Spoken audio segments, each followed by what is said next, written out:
So that was some finale if I had time to watch all of Boonboomger. Hey everybody, what's up? This is Retrokid Reviews, doing figure forms, but mostly just me, mainly because I don't really have a through line for plot. I'll talk more about that with, I assume, Captain America Brave New World later this week. So I'm gonna get some housekeeping out of the way, and can you tell this is my second take? I'm gonna do a quick rec in between. So I didn't really get around to do my Love Hurts review for the new Kikui Kwan movie post Oscar win, mainly because we kind of got snowed out here in New York, so that's gonna be the reason why. So if it goes to streaming, I'll try my best to talk about that. I guess either in the shorts or maybe a 60-second short of that movie. However, from what I've heard from, highlight reviews is that the stunts are good, but the comedy is all over the place, but it makes sense. I was gonna watch it and stick it out regardless, mainly because of the strength of Kikui Kwan's stunt work that he did in Everything Everywhere All at Once, but that's kind of where it is.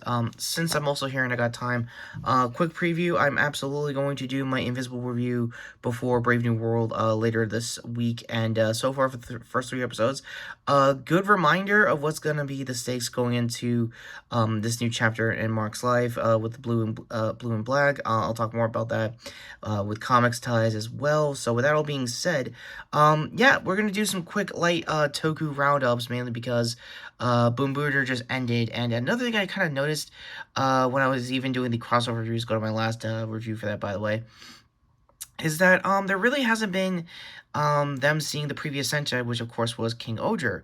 And turns out Toei kind of got the vibe of it too. Most of the links I got here, by the way, is short notice under Ranger Board, so as always I'll leave that links to his Insta down below, as well as J-Fusion and everybody else I usually have for Toku links. It turns out Boonboomger is going to have their next cinema, wherever they call V Cinema these days, crossover with Boonboomger, with King Oger, because usually that kind of crossover would normally end up being, essentially, I'm muted just in case for copyright reasons on Toei, so, let me just blur a little more. Okay, here we go. And, mostly, turns out, they might have skipped it or missed it due to, scheduling for Boonboomger. Fight choreography, because you can see here, is actually really better than it looks, so, clicking that out of the way in case of Toei copyrights. Hi, by the way. I don't know the dates, so, excuse me a sec. October 9th, if that hasn't already happened, for Blu-ray and DVD in Japan, which means I'll probably get fan sub, maybe later in the year. Normally a March release when it comes to fan subs as that goes. That being said, it'll be screening May 1st and DVD later down the road. So the crossover is definitely this May, so that means DVD will be down the road, which means it'll take hopefully less, digitally wise, just to get fan subs out. So that's kind of where it is. And speaking of the upcoming Sentai, number 1 Sentai Gozyuger, the handout finally dropped, and it's actually pretty good. This is pretty much as close as I get without having Borders and Toei being on me.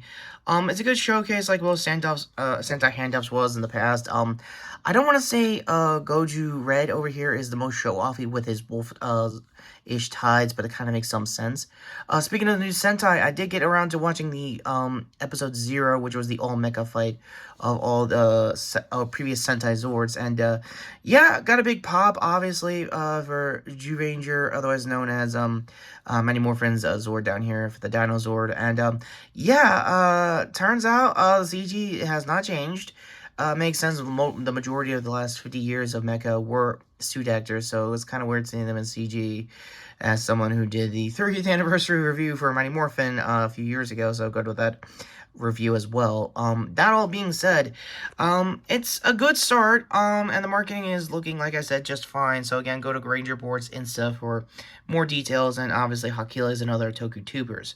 So last up in the roundup, and I really want to close this out because I got work in like not even 20 minutes, is the Playmates Mighty Morphin Power Rangers reimagined Toy Wave. In case you could already tell, it's silhouettes of basically the Mighty Morphin team. We don't know exactly how the toys are going to look, so let me just back in action into this suit. I can already tell you the body proportions are a little all over the place, but again, this is probably going to be a traditional 6-inch wave, and I haven't really had much playtime with Playmate stuff since I was a kid, so the quality may vary as far as that goes.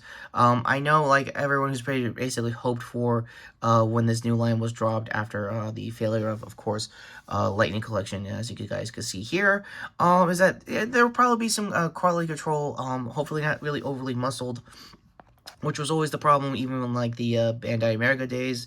If they could stick to, like, the streamline, I guess, photo reel, like, Lightning Collection did on its best day with most of the previous teams. Speaking of, I think I pitched this when the Reignition line is now about to start, hopefully dropping when Toy Fair drops later this year.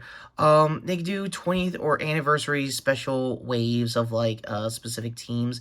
I know that's kind of gonna be hard because the majority of this decade is gonna be mostly Disney era teams, but if anything, it would be cool for an SPD wave.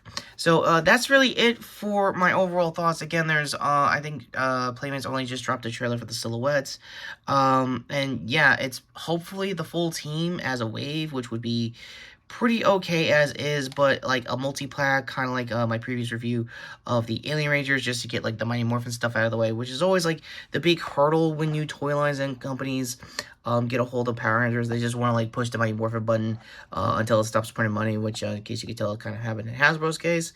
So with that all being said, roundup is as goes. Yeah, I highly recommend Ranger boards instead right now for the Sentai handout, the final Boom Boo morph as well, if you didn't get time to talk about that, but that's really good.